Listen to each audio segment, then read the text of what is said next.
Quality Function Deployment, or QFD, helps you to direct your attention to those things that matter the most for the client when designing or redesigning any kind of product or service for the client. That could be software, that could be a theme park, and that could be a car. It does not matter. In our case, many years back, before we were even certified as Lean Six Sigma professionals at the university that we teach, we came to the conclusion that our undergraduate business administration degree needs to be redesigned, because for years it had remained as it was and it was time for a redesign. At that time, the process was a huge mess. You have all these parties, professors, researchers, normal lecturers, IT people, support staff, management, all of them wanting to somehow control this process.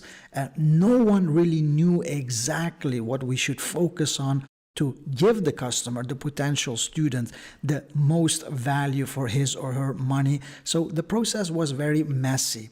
Had we known about QFD, the process would have been much more lean, efficient, and effective. So in this exercise, we're going to use that hypothetical example of designing a undergraduate business administration degree with the help of the QFD tool. QFD actually is quite a broad concept. It really is. But at the absolute core of it is this, the so-called house of quality. Now, why is this called a house of quality?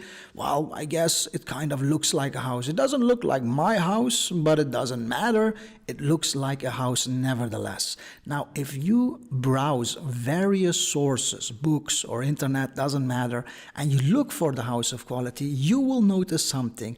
Each source uses a variation of this house of quality that looks slightly different from the other one. The reason is actually quite simple. There is no universal definition of how a house of quality should actually look like, but there is a core definition, and we use that core definition. So our house of quality contains all the elements that should be there, but maybe in another source you will find that there's an extra element there, or an element that we use maybe not there.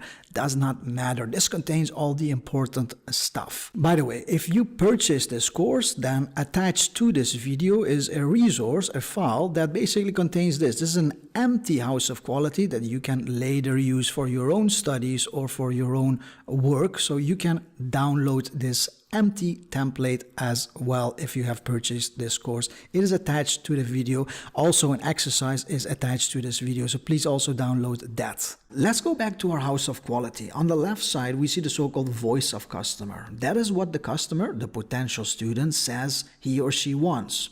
The program should be international, affordable, the degree should be respectable, the program should be flexible, a realistic pass chance, and the program should be cool, all right? Just fictional answers.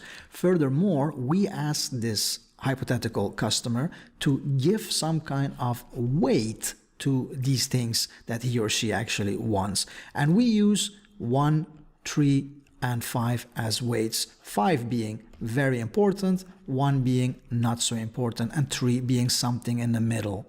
Why 1, 3, and 5? Why not 1 to 10? Well, it's a personal choice. You can deviate from that as long as you give higher scores to things that are more important. It does not really interfere with the end result all that much. We use 1, 3, and 5. On top, we see the factors that we control. Now, what do we control? We control, for instance, the number of lectures, the number of tutorials, the number of research articles that our professors publish per year, or the approximation of that, the number of test moments, so how often can you do an exam, the number of online lectures, so the lectures that are available online on top of being also available physical, the number of foreign partners. These are foreign universities that we partner up with, and our students, for instance, can do an exchange program with them. The number of professors from the business world that maybe bring with them all kinds of interesting stories and cool stories that help to give the program a little bit spice, a little bit practical flavor. The number of elective courses, of course, we control, and the study cost is also something that we control. We also control a lot more, but we cut it off at this point because this is just meant to be an example. Now here in the middle part, you see all kinds of symbols scattered through. Now these symbols, they come actually from this part. So we see that we use the symbol, the cross, to indicate a strong relationship, and it has a numerical value attached to it, namely 10. We use the asterisk to indicate a medium relationship, and it has also a numerical value attached to it, namely 5. And if we don't use any symbol, if we leave it blank, then there's no relationship, or the relationship is very weak and it has a numerical value of 0. Again, 0, 5, and 10, these are just values that work for us. If rather you would use 1, 2, and 3, that is also okay. It won't really interfere with the end result all that much. So feel free to deviate if that is what you feel better with. Now, as far as the choice for these symbols, you actually do this in a group, a multidisciplinary group, not by yourself. So you invite a bunch of stakeholders, and then together you're going to brainstorm about the following. So for instance, should we put here a symbol or not? And in our fictional example, we put there a symbol. And to be more precise, we put there a cross, which indicates, just as we just showed you, a strong relationship. What does that mean?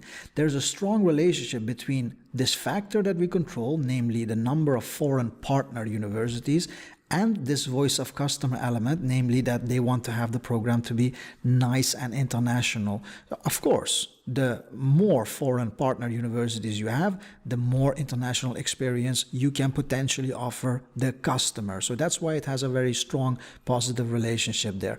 Why is there no symbol here? Because there is no relationship, or a very weak relationship, between the number of test moments and the voice of customer that says, I want the program to be nice and international. That's why this part is empty. Okay, so I assume the logic there of these symbols and what you fill in when is now clear. I'm not going to waste your time by going through all of them. Please take into consideration that a level of subjectiveness is always there, okay? But you try to minimize the subjectiveness as much as possible by working in a multidisciplinary group, which hopefully prevents any kind of bias there, okay?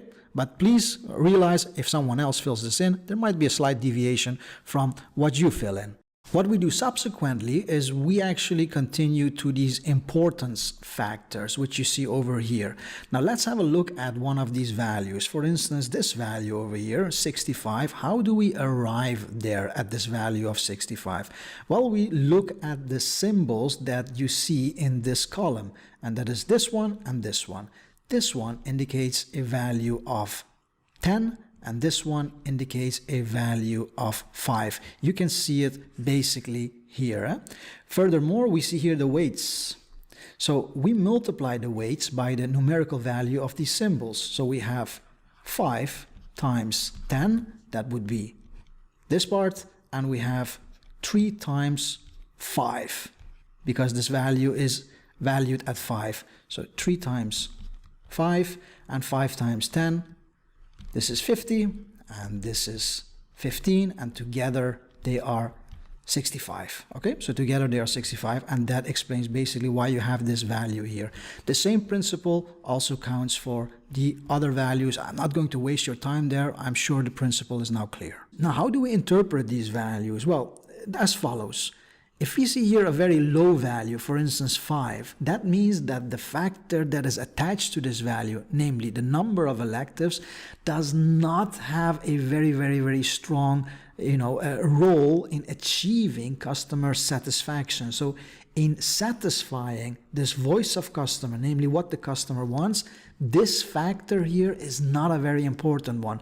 But this one here that has a very high value, namely the number of foreign partners, has a very strong effect on satisfying the voice of customer. So basically, the values that you see in this row indicate how strongly you should focus on those factors that you control. This is a very useful thing. Looking back at the problems that we faced when we wanted to redesign our program, I only wish that at that time we were aware of this tool and could utilize it, because it really helps you to focus your attention and see which factor should I focus on the most in order to satisfy the customer's demands. Now in this column, we provide information about our main competitor or our main competitors as an average. And we do it like that. If the competitor is not doing such a great job on that element, we give a score of 1, which indicates that the performance is quite bad.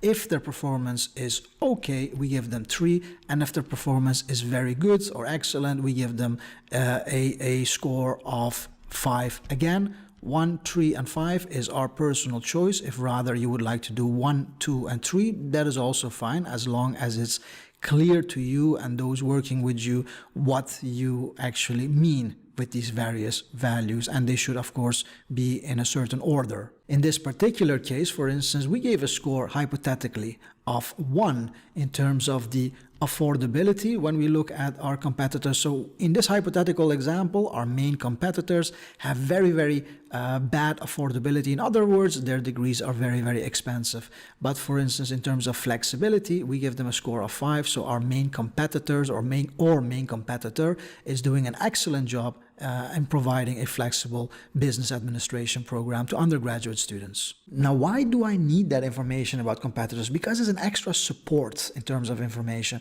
For instance, if I decide that I want to focus on the number of online lectures that I provide. Why? Because it has a high score and it helps me to achieve the customer's wishes a lot, so it impacts them a lot, and I wish to focus on that. Then I look up which elements are attached to that, and that would be this, and that would be this one. Okay, and then I look at how my competitors are doing in that area, and then I see that they're doing actually a great job. So for me, it's a sign that if I want to focus on that, I better do it extremely well, because if I want to compete with these people, they are doing a great job, and I need to do an exceptionally great job if I wish to compete. It would be another story if they would be doing a poor job. Then I only need to direct a little bit of my resources there, and I can already outperform them. So it's an extra piece of information there that you can use. Now, last but not least, we look at the roof of this house of quality, where we indicate basically the relationship between the factors that we control. For instance, the relationship between study cost and the number of online lectures. And we indicate if that relationship is highly positive, negative, or highly negative. And we use these symbols basically to indicate that. Okay, what does positive mean? Positive means that when one factor goes up, the other one is also likely to go up. Negative means that when one factor goes up, the other one is likely to go down. If the relationship is not really there, if it's weak, then we don't use any symbol at all. So we only use a symbol if it's profound positive or highly positive or profound negative or highly negative, and otherwise we don't use a symbol at all. Now, we wanted to know the relationship between online lectures and study cost. Okay, now, is there a relationship? Yes, I think so, because from experience, I can tell you that when you have more online lectures, that although it costs some money to record them, over the long term, the costs that you incur will go down because you need less professors. Many of the questions can be just answered by looking at a video. So overall, although there are some costs in the beginning, over the long term, there is a mild, relationship there that is negative. So there is a negative relationship there. More online lectures brings down the study cost over the long term a little bit, not that much. So we use for that this symbol. So we use for that this symbol, and this circle that does not have anything filled in. Now, where do we fill in that information? You have to ask yourself where these two factors, online lectures and study cost, actually meet, and that is where they intersect each other, and that would be actually at this point, you see, because that is where both of them meet. So this part, this is where you fill in this circle, as simple as that. Okay, and then you make a choice per part here, whether it should be a circle or a triangle pointing up or a triangle pointing down or whatever. And if there's no real relationship there, it's not strong or even just medium, then leave it blank. When is this handy? This is handy later along if you wish to, shift your focus, for instance, from this to this or from this to this. then this roof helps you to realize that, hey, if I change this focus and I focus from one factor to another factor, how will they relate? Okay, this is basically the end. I hope you realize the usefulness of this, because without this, you don't know what to focus on in order to serve the customer. I only wish we had this tool at our disposal. Please make use of this free template that we made available for those who purchase the course. It is attached to this video. And also don't forget to download the exercises also attached to this video. I hope this tool is going to serve you well.